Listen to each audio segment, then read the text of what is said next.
வணக்கம். இன்றைய செய்தி பரப்பிலையும் நிறைய நிகழ்வுகள் வந்திருக்கின்றன. அது தொடர்பாகத்தான் விரிவாக ஆராய இருக்கின்றோம். அதில் குறிப்பாக இந்த தமிழ் கட்சிகளுடைய கூட்டணி சம்பந்தமாக என்னடா அது அடிக்கடி அதை பற்றியே காய்ச்சோன்றிருக்கீங்கன்னு நீங்க கேட்கலாம். ஆனா அதை பற்றி நாங்க அதுக்கு இல்லை, அமைச்சர் சந்திரசேகரம் அவர்கள் காய்ச்சிருக்கின்றனர். இது வெறுமனே கூட்டணி இல்லை, ஒரு கூட்டு சாம்பார் என்று விமர்சிச்சிருக்கின்றார். கிட்டத்தட்ட சாம்பார்ன்னா உங்களுக்கு தெரியும், கத்தரிக்காய், முருக்கங்காய் மற்றும் வெங்காயம் அந்த நிறைய விஷயங்கள் எல்லாம் உள்ள இருக்கும். அதே மாதிரியும் இதுல இருக்குது என்ற பொருள்பட பேசியிருக்கிறார் என்று நான் நினைக்கிறேன். உண்மையிலேயே இந்த விடயத்துல அவர் என்ன சொல்லியிருக்காருன்னு பாத்தீங்கன்னா, இதுக்குள்ள இருக்கிற ஆக்கள் எல்லாருமே ஒரு விமர்சனத்துக்கு உள்ள ஆக்கள். கிட்டத்தட்ட ஏற்கனவே கைது செய்யப்பட்டு பிணையில இருக்கிற ஆக்கள்லாம் இந்த கூட்டணிக்குள்ள இருக்கின்றார்கள். இவர்கள் மக்களுக்கு நல்ல செய்யறதுக்காகவோ திருடர்களை பிடிக்கிறதுக்காகவோ இந்த கூட்டணியை அமைச்சு கொண்டார்களான்னு கேட்டீங்கன்னா இல்ல. உண்மையிலேயே இந்த கூட்டணி அமைக்கப்பட்டது அவர்களுடைய தனிப்பட்ட தேவைகளுக்காக. குறிப்பாக இந்த அரசாங்கம் இந்த குற்றச்சாட்டுகளோட தொடர்புடைய சில நபர்களை கைது செய்யறதுக்கு காத்திருக்கு. அதாவது இவர்கள் வெகு விரைவில் சிறையில கம்பி எண்ண போற ஆக்கள்லாம், அப்படியான ஆக்களுக்கு அந்த கைதாகிறதுக்கு முதல் ஏதாவது செஞ்ச அரசாங்கத்தை வீழ்த்தோணும் என்றதுக்காகத்தான் இந்த கூட்டணியை உருவாக்கி இருக்கின்றார்கள் என்ற விஷயத்த சந்திரசேகரம் அவர்கள் தெரிவித்திருக்கின்றார். அது மட்டும் இல்லாமல் நீங்கள் கூட்டணி அமைக்கலாம், இது கட்சிகளோட நீங்கள் கூட்டணி அமைக்கலாம், நான் மக்களோட கூட்டணி அமைச்சோன்றிருக்கார். ரெட்டை அனுரட்டை நாடு அனுரவோடு இந்த பஞ்சை இன்னுமே இந்த அரசாங்கம் நம்பிக்கொண்டிருக்கின்றதான் ஒரு பெரிய வேடிக்கையான விஷயமாக இருக்கிறது. சரி, சந்திரசேகரம் அவர்கள் விமர்சிக்கின்ற அளவுக்கு இவர்களுடைய கூட்டணி அமைஞ்சிருக்கு பார்க்க அதுவும் ஒரு நகைப்புக்குரிய விஷயமாவே மாறுது. கிட்டத்தட்ட ஒரு காலகட்டத்துல தமிழரசு கட்சி என்ன செஞ்சாலும் அது பேசப்படுற விடயமாக மாறும். தமிழ் தேசிய பரப்புல பயணிக்கிற கட்சிகள் முன்னைய காலகட்டங்கள்ல மிகப்பெரிய தீர்மானங்கள் எடுத்திருந்தார்கள். வட்டுக்கோட்டை தீர்மானம் உட்பட பெரிய அளவிலான தீர்மானங்கள் எடுத்திருந்தார்கள். ஒரு கட்டத்துல தமிழ் தேசிய கூட்டமைப்பாக இணைகின்ற பொழுது பெரிய அளவிலான வாக்கு வங்கிய தமிழரசு கட்சி வச்சிருந்தது.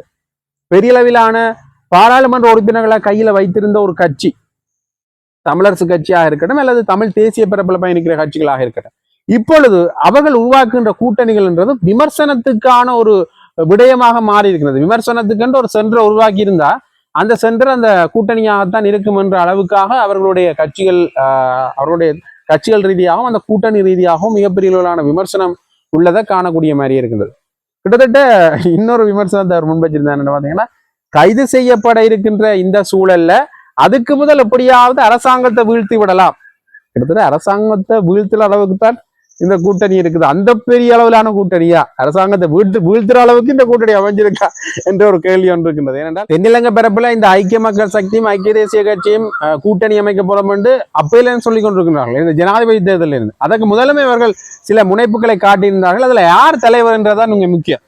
கொண்டு ஐக்கிய மக்கள் சக்தி இப்ப பெரிய அளவிலான விமர்சனங்களை சந்திச்சு கொண்டிருக்கிற ஒரு இயங்க நிலையில இருக்கிற கட்சியான்ற கேள்வி ஒன்று இருக்கின்றது. சரி, அப்படி இருந்தாலும் கூட அந்த கட்சிக்கு யார் தலைவராக இருக்கிறது அல்லது யார் ஜனாதிபதியா வார என்ற பல விமர்சனங்களால தான் இவர்களுடைய கூட்டு பின்வாங்கப்பட்டது. அப்படி ஏதோ ஒரு சமரசத்தின் அடிப்படையில கூட்டணி அமைத்திருந்தார்கள் என்றால் இந்த ரணில் விக்ரமசிங்கோ அல்லது சஜித் பிரேமதாச யாராவது ஒருவர் ஜனாதிபதியாக இருந்திருப்பார். ஆகவே அந்த கூட்டணி ஏதோ ஒரு சிக்கல் நிலைமை காரணமாக செய்ய முடியாமல் போயிட்டு அல்ல காணாமல் போயிட்டு. அது மட்டும் இல்லாமல் இப்ப ரணிலும் நாமலும் கூட்டணி அமைக்க போன்றார்கள் என்று பேசிக்கொண்டிருக்கின்றார்கள். ஒரு பங்கனுக்கு போய் அவர்கள் நின்றபடியா அதால கூட்டணி அமையும் என்று பேசிக்கொண்டிருக்கிறார்கள். இந்த கூட்டணி அரசாங்கத்தை வீழ்த்துமா அல்லது அடுத்த கட்ட தேர்தலில் அரசாங்கத்துக்கு எதிராக மாறுமான்னு ஒரு பக்கத்துல ஜோதிச்சோன்று கேட்க, இந்த தமிழ் கட்சிகள் உருவாக்கின கூட்டணி அரசாங்கத்தை வீழ்த்த போகின்றது என்று சந்திரசேகரம் அவர்கள் சொன்னதும் பெரிய அளவுல விமர்சனமாகவும் நகைச்சுவையாகவும் பார்க்கப்படுற ஒரு விடயமாகத்தான் இருக்கிறது. உண்மையிலேயே இந்த கூட்டணியை விமர்சிக்கிறதோ அல்லது இதை எள்ளி நகையாடுறதோ எங்களுடைய நோக்கம் இல்லை.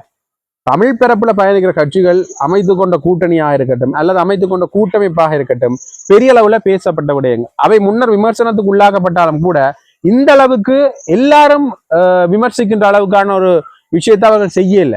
அது மட்டும் இல்லாமல் முன்னைய காலகட்டங்கள்லையும் கட்சிக்குள்ள பிளவுகள் ஏற்பட்டிருக்கிறது, கட்சிக்குள்ள சிக்கல் நிலைமை இருக்கிறது. ஆனால் அதை கட்சிக்குள்ளேயே பேசி முடித்திருப்பாங்க.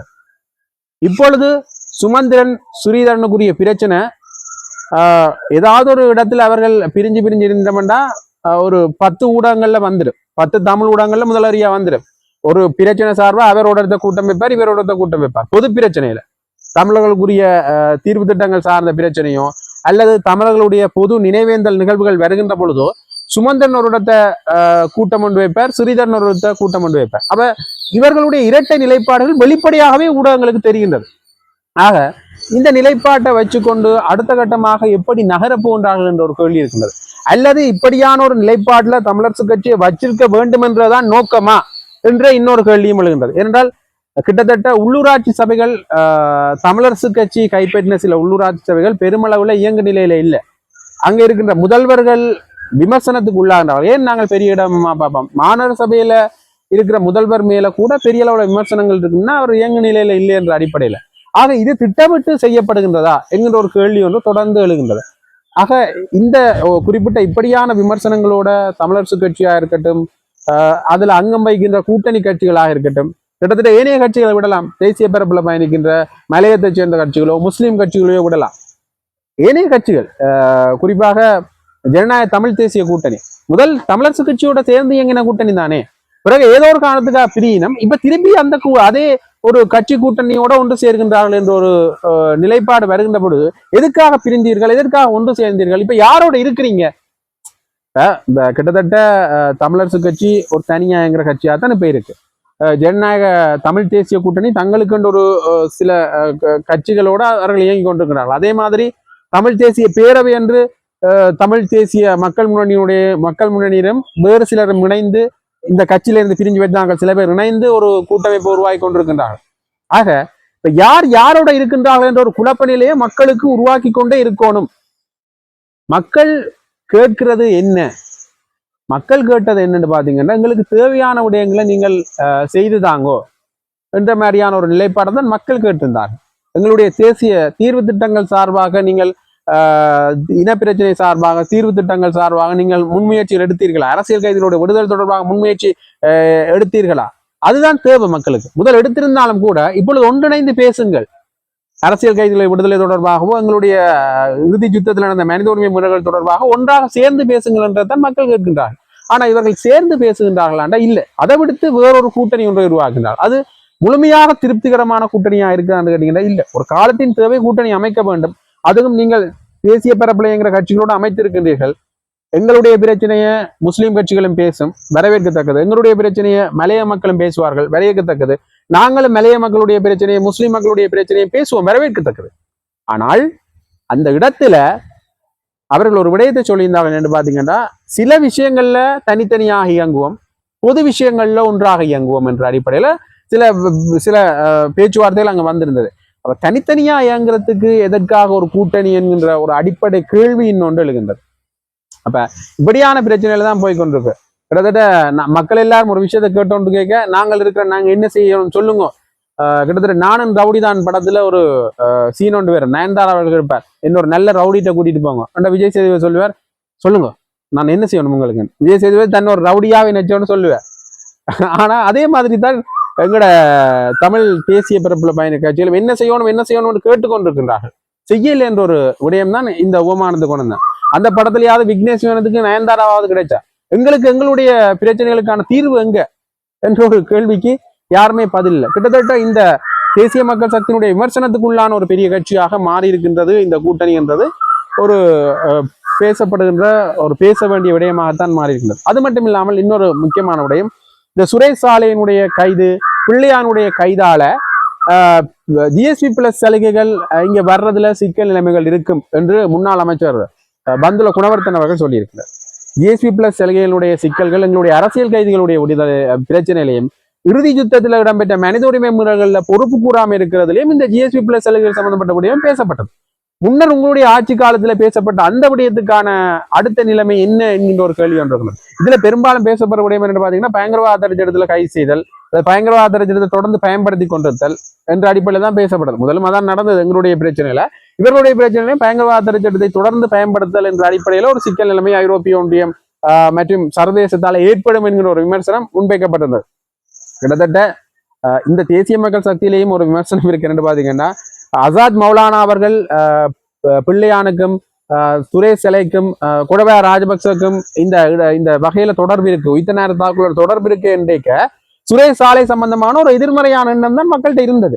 இப்ப சுரேசாலையை கைது செய்து சித்திரவதைக்குள்ளாக்கினார்கள் அவர்கள் என்ற விமர்சனம் முன்வைக்கப்படுறது, நிர்வாணமாக்கி பரிசோதனை செய்தார்கள், ஒரு காற்று புகாத அறைக்க வைத்திருந்தார்கள் என்ற விமர்சனம் எல்லாம் இவர்கள் மேல முன்வைக்கப்படுறதால இப்ப சுரேசாலை ஒரு பரிதாபத்துக்குரிய நபராக பார்க்கப்படுகிறார். அவருடைய தாய் போராட்டம் செய்ததா இருக்கட்டும், இராணுவ வீரர்கள் அவமதியாக செய்கிறார்கள் சொன்ன விடயமா இருக்கட்டும், இதெல்லாம் சேர்த்து சுரேசாலை ஒரு பரிதாபத்திற்குள்பட்ட ஒரு நபராக பார்க்கப்படுகின்றார் என்ற இன்னொரு விமர்சனத்தை தாங்கியவாறு இது இருக்கிறது.